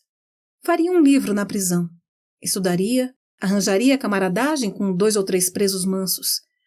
Habituar-me-ia. A gente se habitua em toda parte. Dorme à beira das estradas, nos bancos dos jardins. Depois de meia-noite, as letras miúdas dançavam na prova molhada. A saleta de revisão enchia-se de fantasmas. A gente lia cochilando, emendava cochilando. Um galego dava ordem aos berros. Nas mesinhas estreitas forradas com papel de impressão, as vozes esmoreciam. As canetas sujas, nojentas, calavam-se. Vida porca, safada. Agora estava menos porca e mais safada. Adulações, medo de perder o emprego, de voltar às estradas, à caserna, aos bancos dos jardins, à mesa da revisão. O suor molhava-me o pescoço. A vista escurecia. A memória dava saltos. A respiração encurtava-se. Uma lembrança vaga de cavalos perseguia-me. Onde teria eu visto aqueles cavalos? Nunca fui cavaleiro, nunca montei direito. Uma queda nas pedras do Ipanema ia me desmantelando. Era estranho que aqueles animais viessem perturbar-me. Fazia 1 minuto que o homem da polícia tinha batido. Sentado na cama, suando, tossindo, as mãos esfoladas, encolhia-me. Os animais aperreavam-me. A princípio eu não conseguira distingui-los. Era um tropel distante, rumor que se confundia com a cantiga dos sapos do açude da penha e o zumbido das carapanãs. Agora percebia que eram cavalos correndo. Novas pancadas. Levantei-me, cheguei à porta do quarto, estirei a cabeça. Um maloqueiro, um vagabundo que pedia esmola. Enfureci-me e gritei. Puta que o pariu! Estar um homem em casa sossegado escovando a roupa e de repente pancadas, amolações, peditórios. Isso tem cabimento? Dá-o fora, vai pro diabo! Pus o paletó no encosto de uma cadeira, dobrei a calça, ocultando a parte rasgada, e coloquei-a em cima da mala. Onde vamos parar com tantos mendigos? Isso tem jeito? O quarto estava como nos outros dias. O meu desejo era deitar-me, mas fui à sala de jantar, ainda bastante zangado. Canalhas, preguiçosos. Derreiei-me na cadeira, um peso enorme nos braços. Safados. Não me referia apenas aos maloqueiros. De quando em quando passava a manga do pijama nos olhos molhados. E soprava, a palma ferida, mas o ar saía quente e a dor não diminuía. Esse movimento de soprar a mão, quase encostando-a à boca, fez-me pensar nos gatos. E adormecer, perder a consciência. As coisas afastavam-se ou aproximavam-se de maneira absurda. As paredes moviam-se. Não ter consciência. Soprava a mão. Ser como um gato que lambe os pés. Que direito tinha aquele bandido de me vir incomodar quando eu estava ocupado escovando a roupa? Então não pode um homem pôr em ordem os seus troços sem ser perturbado? Isto é casa de puta para qualquer um bater e entrar? Por que era que o vagabundo me havia enganado, fazendo-se passar por gente da polícia? Dentro em pouco, outras pancadas me esfriariam o sangue. Num segundo, rolariam multidões de pavores. Tudo se repetiria. As mesmas caras, as mesmas perguntas, as mesmas ameaças, o julgamento, discursos, a escuridão entre quatro paredes, portas de ferro, fechaduras enormes, ferrolhos enormes. Levantar-me-ia, atravessaria o corredor como se me arrastassem. Outro vagabundo, um vendedor ambulante, qualquer pessoa levada por endereço errado. Não é que não, desculpe. Voltaria para junto da mesa, aguardaria novas pancadas, novas torturas. Por que não se acabava logo aquilo? Bati com a mão na mesa, e isto me arrancou um grito que abafei e se transformou em praga imunda. Por que não me vinham buscar os miseráveis da polícia? Por que faziam comigo aquela brincadeira de gato com rato? Eu os acompanharia, mostraria a roupa rasgada, os fios da gravata no monturo, falaria no cigarro oferecido pelo vagabundo. Por que não vinham logo? Muitos anos nas redes sujas, nas esteiras de pipiri. Escreveria um livro. A ideia do livro aparecia com regularidade. Tentei afastá-la porque realmente era absurdo escrever um livro numa rede, numa esteira, nas pedras cobertas de lama, pus, escarro e sangue. Olhava as telhas, movediças, a garrafa de aguardente, movediça. O livro só poderia ser escrito na prisão, em cima das pedras, na esteira, na rede, sob as cortinas de Pucumã. Um livro escrito a lápis, nas margens de jornais velhos. Os objetos deformavam-se. A janela e a porta do quintal, a porta da cozinha e a do corredor estavam cheias de gente. Estirei o pescoço. Observei o homem que enche dornas e a mulher que lava garrafas. Retraí-me. Em vez de se entregarem ao trabalho, eles me espionavam. O movimento de estirar o pescoço para vê-los era horrível. O que mais me doíam eram os braços, principalmente as mãos. Encolhi o pescoço, tentei metê-lo no corpo. 1, 2, 1, 2. Eram as pancadas do pêndulo. Não prestava atenção a elas durante o dia. À noite percebiam-se bem, mas de dia, com o barulho que vinha de fora, não havia relógio. Como Vitória se demorava. O galope dos cavalos não me saía dos ouvidos. Crescia como se avançasse no paralelepípedo. De onde vinham aqueles cavalos? A cabeça tombou num cochilo.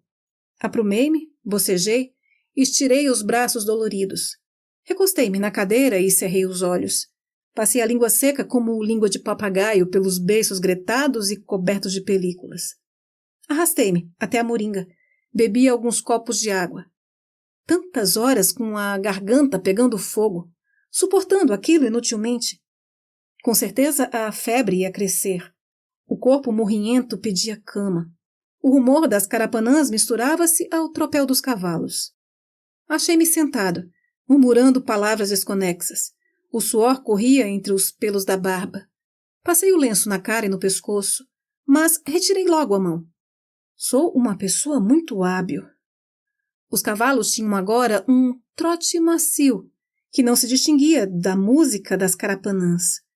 Aborrecia-me saber que os cavalos não existiam. As carapanãs não existiam. Os indivíduos que atravancavam as portas não existiam. Uma pessoa muito hábil. A roupa molhada colava-se ao corpo. A sede voltou. Bebi outro copo de água. Pensei em fumar e isto não me produziu um estremecimento. Mas então, um sujeito hábil, sem dúvida. Tudo muito direito.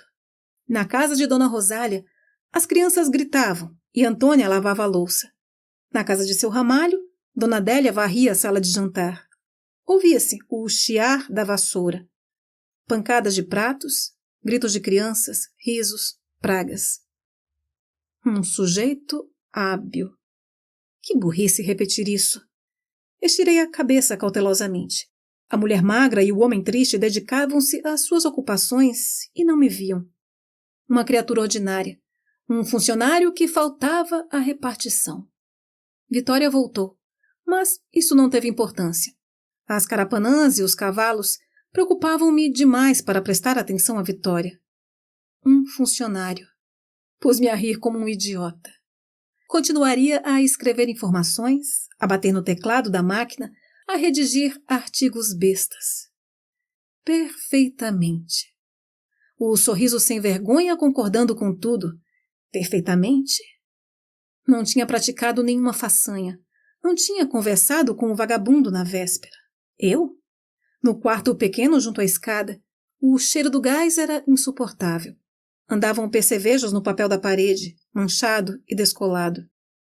Aborrecia-me o estudo cacete de Dagoberto, mas quando ele empurrava a porta, jogava na cama a cesta e o compêndio, acordava-me, sorria, abria o livro ou pegava o osso e começava a amolação. Perfeitamente, Dagoberto. Para que diabo me servia conhecer as vértebras e o frontal? Não ia ser médico. Mas lia, para não desgostar o rapaz. Olhei a garrafa de aguardente, vazia. Pensei em seu Ivo, em seu Evaristo e em Cirilo de Ingrácia. Com os braços esmorecidos sobre a mesa, via as paredes afastarem-se, as telhas subirem e descerem. Ia dormir, descansar, tresvariar. Levantei-me de chofre. Um rebuliço na casa de seu Ramalho. Fui encostar-me à parede. Gritos. O cabo da vassoura batendo no chão. Risos nervosos e a fala morna de Dona Adélia. Quem faz neste mundo, pague aqui mesmo. Quando Deus tarda, vem em caminho. Olhei os quatro cantos. Não tinha nada com aquilo. Ia trancar-me, enrolar-me nos lençóis, tremer, ranger os dentes como um caititu. Não tinha nada com aquilo. A garrafa de aguardente estava vazia. As carapanãs zumbiam. O vagabundo me dera um cigarro. A mulher tinha dito, deixa de luxo, minha filha, será o que Deus quiser. Eu ficava afastado de tudo. Afastei-me da parede e arregalei os olhos para a mulher que lava garrafas e o homem que enche dornas. Não tinha nada com aquilo. Um artigo, seu Luiz. Seu Luiz escrevia. Perfeitamente, Dagoberto. Eu? As telhas dançavam. Era extraordinário que, se pudessem equilibrar, não viessem espatifar-se no chão, bater-me na cabeça. Não fui eu. Gritei recuando e tropeçando na cadeira. Os cabelos arrepiavam-se, um frio agudo entrou-me na carne, os dentes tocaram castanholas. Nada havia acontecido comigo. Senti-me vítima de uma grande injustiça e tive desejo de chorar. Vieram-me lágrimas que esmaguei. Eu estava de parte, ouvindo o zum-zum das carapanãs. Não fui eu. Escrevo, invento mentiras sem dificuldade, mas as minhas mãos são fracas e nunca realizo o que imagino. Olhei as mãos. Pareceram mais curtas e mais largas que as mãos ordinárias que escreviam artigos elogiando o governo. Os dedos inchados eram mais curtos e mais grossos. Necessário fechar as portas. Outro vagabundo viria bater e confundir-se com o homem da polícia. Os braços doíam-me. As mãos penduradas doíam-me. Cruzei os braços, fui à cozinha. Vitória cortava carne em cima da mesa preta. Vitória, estou sem fome. Ouviu? A mesa preta do necrotério. O médico, de avental. Numa rua afastada, uma mulher chorando, as minhas mãos em carne viva. Estou muito doente, Vitória. Não quero almoçar.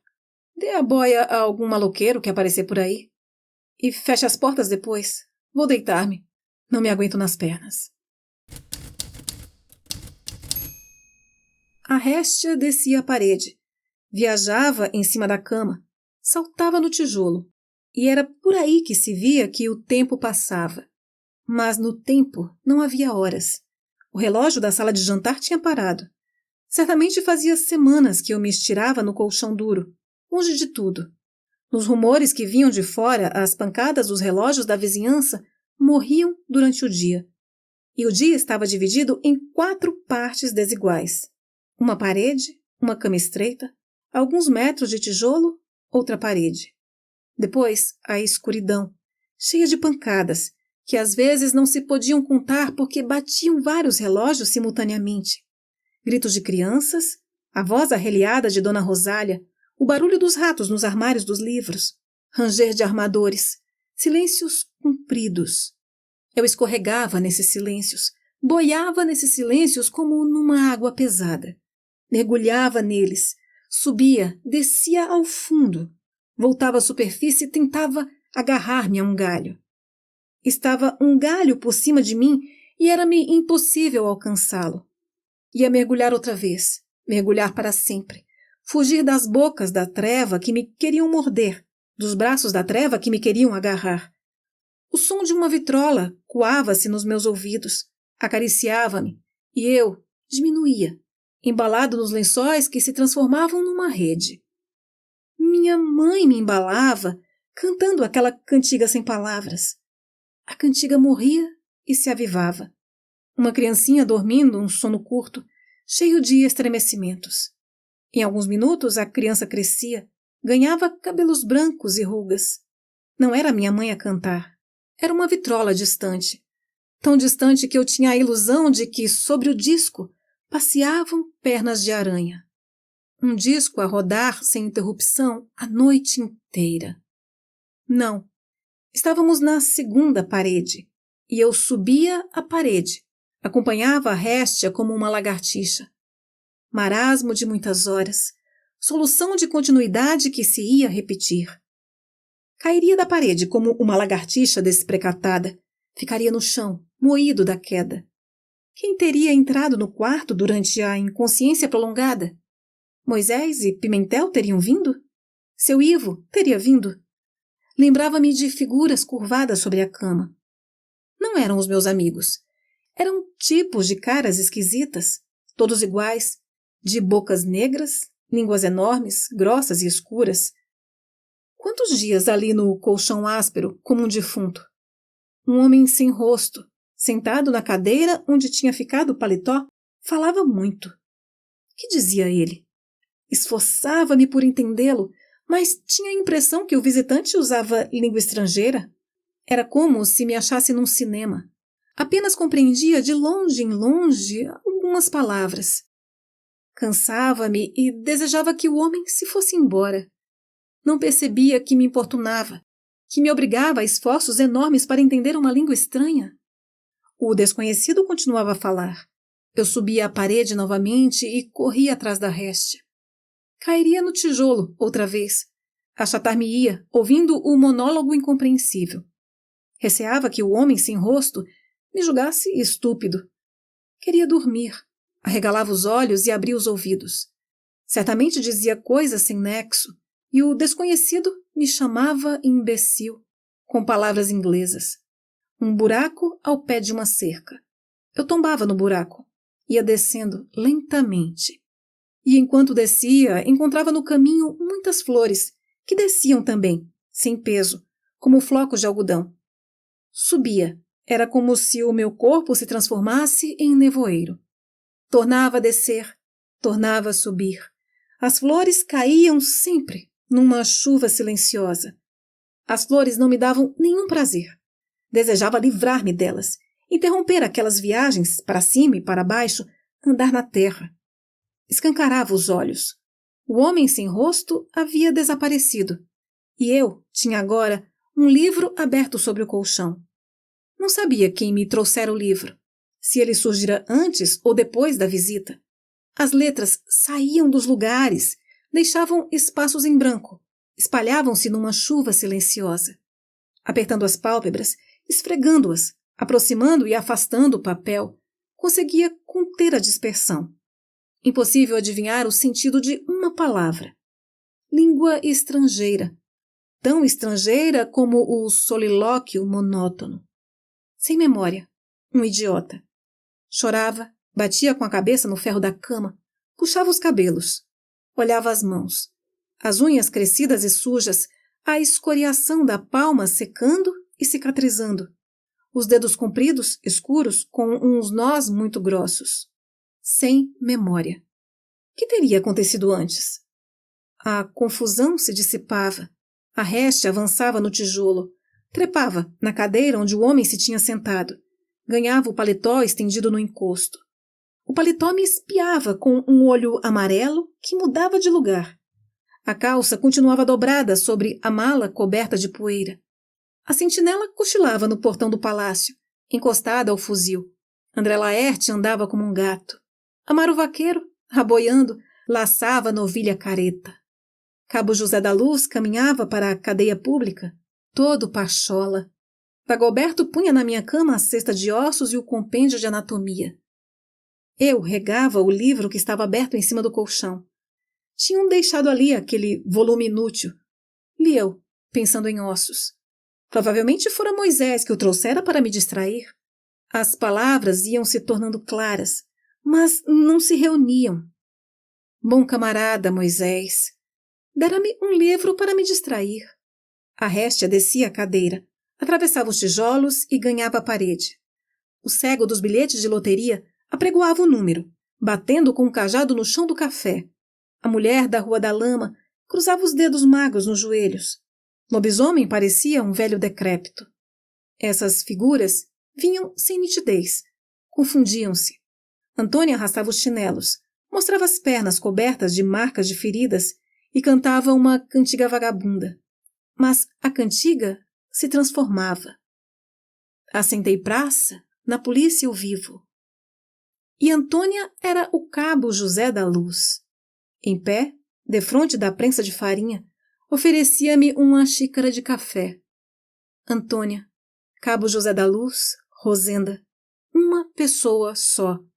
Às vezes apareciam 3 corpos juntos, com rostos iguais. Outras vezes era um corpo com 3 cabeças. Afinal surgia um vivente que tinha 3 nomes. Agarrava-me ao livro, compreendia vagamente o que estava escrito, mas ficava-me a certeza de que havia ali vários trabalhos, feito por muitos indivíduos. Chineses.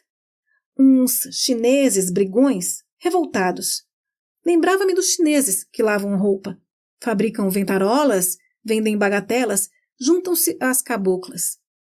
Muitos livros arrumados, formando um livro incompreensível. Fernando Iguitai andava pela Rua do Comércio, o braço carregado de voltas de contas, o cigarro babado no beiço que se arregaçava, descobrindo os dentes enormes num sorriso parado. O som da vitrola ia quase desaparecendo. A lagartixa subia a parede. Amaro Vaqueiro, agitando o laço, mastigava o cigarro de palha e mostrava os dentes pretos num sorriso parado. A cadeira, suja de poeira, a mala, suja de poeira. A roupa havia desaparecido. Seria bom levantar-me, procurar qualquer coisa para me vestir. Pouco tempo antes, a roupa estava ali, no encosto da cadeira e em cima da mala. De repente, um sumiço. Quem me tinha dito aquele nome estranho? Fernando Iguitai, a lagartixa, a réstia, Amaro Vaqueiro. A vitrola cantava baixinho. Fernando Iguitai. Tentava sentar-me. Se isto me fosse possível, procuraria a roupa. Virava-me com dificuldade. que não entrava logo a pessoa que estava na sala? Obrigado, Vitória. Não quero comer. Traga um copo de água. Vitória afastava-se arrastando os pés, levando a bandeja com a comida que me dava engulhos. Minutos depois, lá vinha, chape, chape, resmungando, a cara fechada, e entregava-me o copo.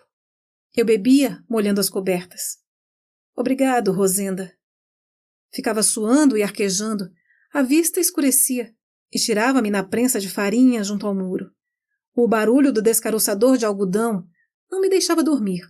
Os passos de Vitória morriam no corredor. Meu pai estava deitado, muito comprido, envolto num pano que se dobrava entre as pernas e tinha no lugar da cara uma nódoa vermelha cheia de moscas. As moscas não se mexiam, mas faziam um zumbido horrível de carapanãs. O olho de vidro de Padre Inácio estava parado, suspenso no ar, fora do corpo. A batina de Padre Inácio, o capote do velho Acrísio, a farda de Cabo José da Luz e o vestido vermelho de Rosenda estavam parados, suspensos no ar, sem corpos. As carapanãs zumbiam. Os pés de Camilo Pereira da Silva, escuros, ossudos, saíam por uma das pontas do marquesão, medonhos. Eu atravessava o corredor, ia à sala, voltava a deitar-me na prensa. Abri o livro que tinha chineses revoltados. Mas as pálpebras cerravam-se.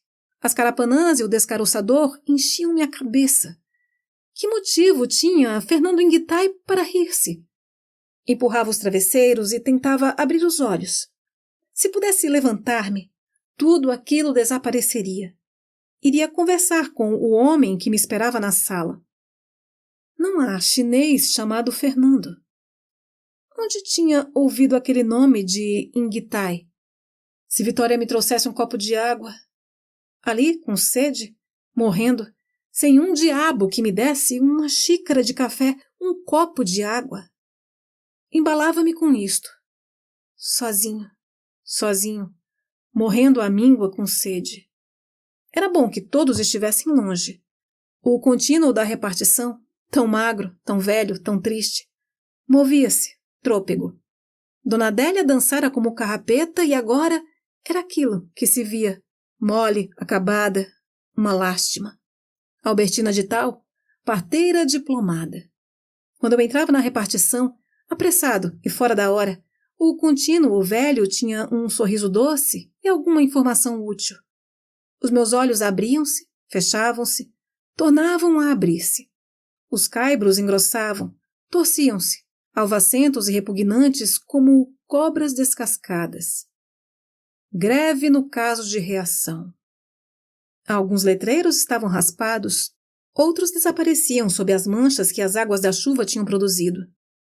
Mas havia letreiros novos. As crianças das escolas olhavam para eles.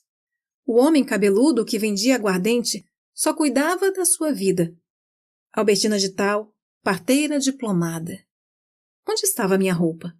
Queria vestir-me, sair pela rua, ler os jornais. Que diziam os jornais? Subir um morro do Farol, entrar nas bodegas, beber cachaça.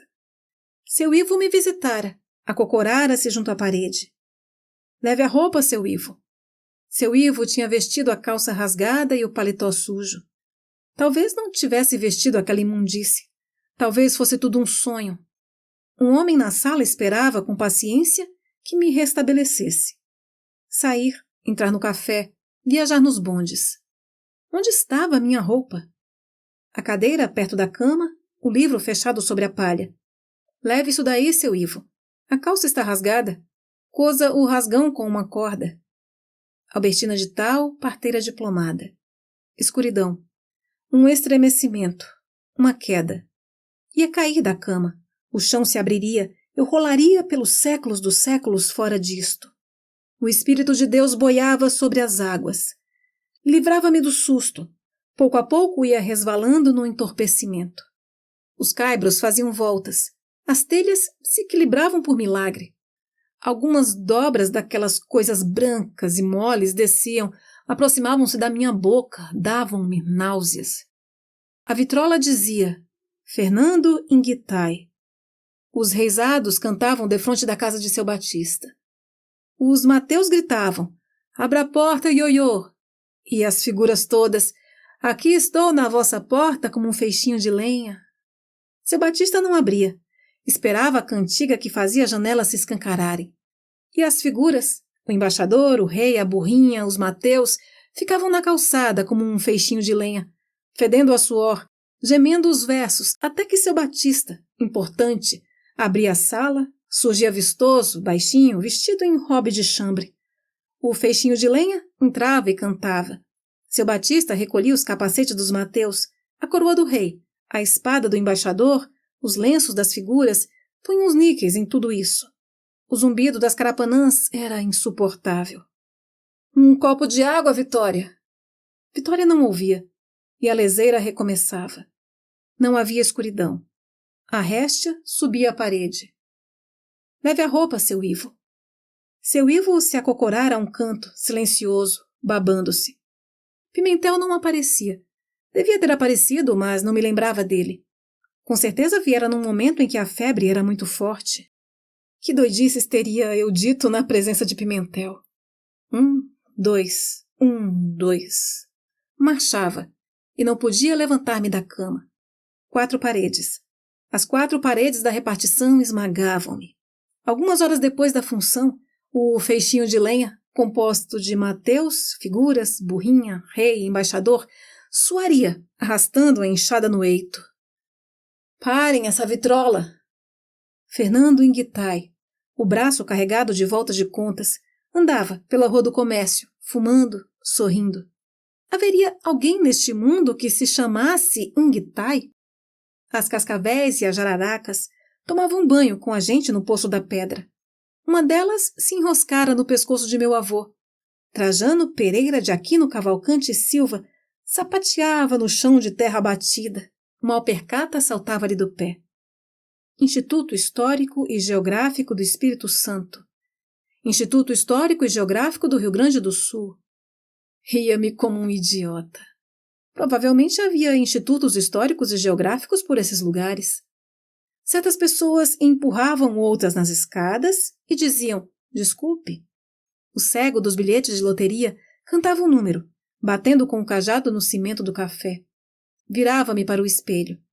Por detrás das letras brancas, rostos medonhos arreganhavam os dentes e piscavam os olhos. As letras torciam-se. Os caibros torciam-se, baixavam brancos moles como cobras descascadas. 16384. O cajado, batendo no cimento, avançando para mim, ameaçando-me com uma tira de papel, que engrossava e queria morder-me. Moisés aproximava-se, comprava a tira de papel, que se enrolava nos dedos dele, e lia em voz alta uma infinidade de vezes. 16384. Eu ia fugir, mas Fernando Inguitai estava na calçada, esperando-me para vender uma volta de contas. Vai-te embora, Moisés. Não queria voltas de contas, nem queria ouvir a leitura daquele número. Não era número, eram palavras incompreensíveis, histórias da China. Moisés virava a página, que ficava mexendo-se. A cadeira mexia-se. Afastava-me com medo da cadeira. No dia seguinte, quando viesse varrer o quarto, Vitória a poria no lugar de costume, junto à mala, mas durante uma noite inteira, o móvel caprichoso não me deixaria descansar. Eu tremia e receava que Moisés se fosse embora. Voltaria o silêncio. A cadeira se chegaria mais à cama. Continue, Moisés, é isso mesmo. Não o entendia, mas aprovava-o com a cabeça e com palavras assim. A voz rolava, lenta e monótona. O dedo comprido virava a página e gesticulava diante da minha cara. Passavam uns chineses armados, e o dedo enrolava-se, dava um nó. A leitura era um zumbido, um enxame de carapanãs lia o livro difícil. Estava a balançar-se numa rede, ia acima e vinha abaixo. E quando subia, abria os olhos, via o dedo perto das minhas ventas. Quando descia, ouvia o arranhar da vitrola. Os ratos do armário dos livros roíam o disco da vitrola, e a vitrola dizia baixinho, Fernando Inguitai. A réstia sumia-se. Moisés levantava-se, puxava a correntinha da lâmpada, tornava a sentar-se. Obrigado, Moisés. Ali, perdendo tempo, lendo para me distrair. Excelente camarada. É preciso que o Dr. Gouveia mande limpar essas paredes? Caí em mim. Arrependia-me de ter falado. Certamente as paredes necessitavam limpeza. Zangar-me-ia se alguém me dissesse que não, mas a necessidade exigia explicação e não me poderia fazer compreender. Ao mesmo tempo, temia que o judeu mangasse de mim por eu haver interrompido a leitura com uma frase besta. Íamos discutir. Receava encolerizar-me e ser grosseiro com um visitante. Se ele concordasse comigo, seria por eu estar doente. Não me conformava com isto. Preciso da condescendência dos outros? Sou alguma criança? Por que tinha ele suspendido a leitura e esbugalhava para mim aqueles olhos de mal-assombrado? Seria melhor destampar logo e declarar francamente que as paredes não necessitavam limpeza. De qualquer modo, seria fácil um rompimento entre nós. Cada qual para o seu lado, cada qual com suas ideias. Moisés levantava-se, despedia-se. Eu escondia as mãos nas cobertas, enrolava o pano debaixo do queixo e tremia. Pedia-lhe, com os olhos, que não me deixasse só entre aquelas paredes horríveis. Agora, Moisés me havia abandonado, e eu batia os dentes como um caititu. As paredes cobriam-se de letreiros incendiários, de lágrimas pretas de piche. As letras moviam-se, deixavam espaços que eram preenchidos. Estava ali um tipógrafo emendando composição, e o piche corria, derramava-se no tijolo. Ameaças de greves, pedaços da Internacional. 1, 2. Impossível contar as legendas subversivas. Havia umas enormes, que iam de um ao outro lado do quarto. Umas pequeninas que se torciam como cobras, arregalavam os olhinhos de cobras, mostravam a língua e chacoalhavam a cauda. As letras tinham cara de gente e arregaçavam os beiços com ferocidade. A mulher que lava garrafas e o homem que enche dornas agitavam-se na parede como borboletas espetadas e formavam letreiros com outras pessoas que lavavam garrafas, enchiam dornas e faziam coisas diferentes. A datilógrafa dos olhos agateados tossia. As filhas de lobisomem encolhiam-se por detrás das outras letras.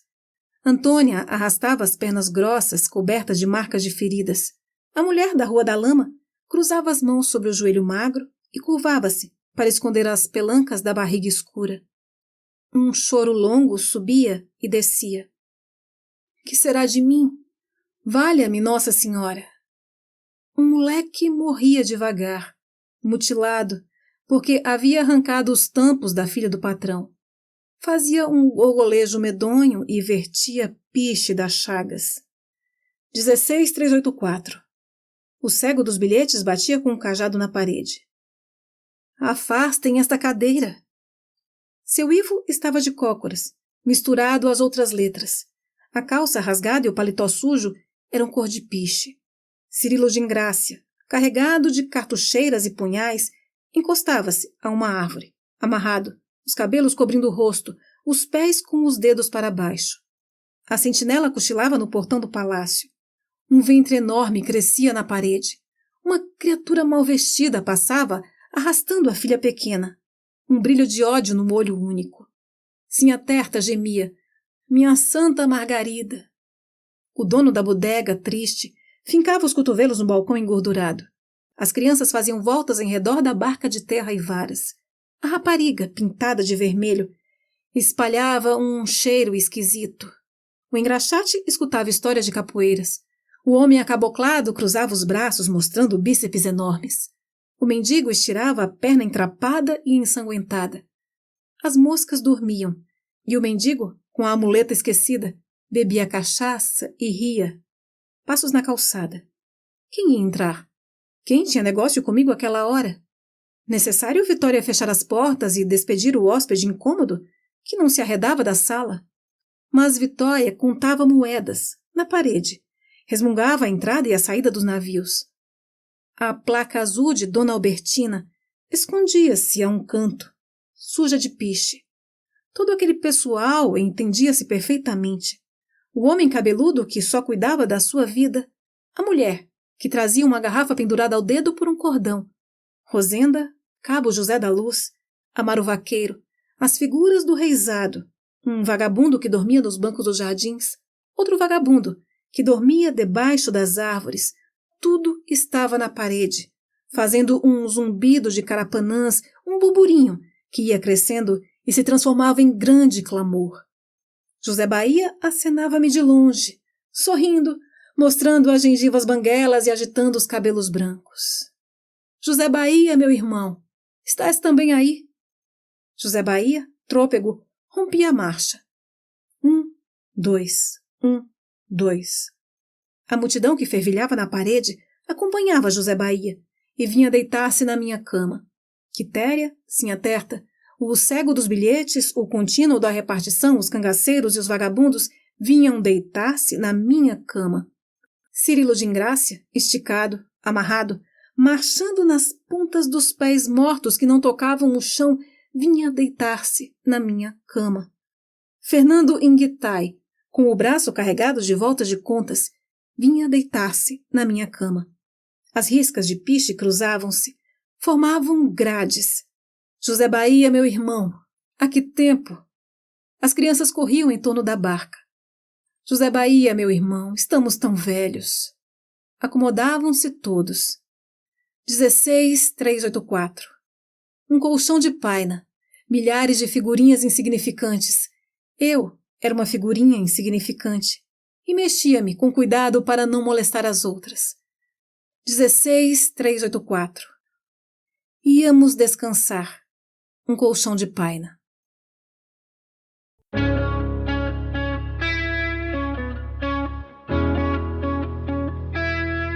Você acabou de ouvir mais um episódio do Literata Cast. Apoio Bene Cutelaria.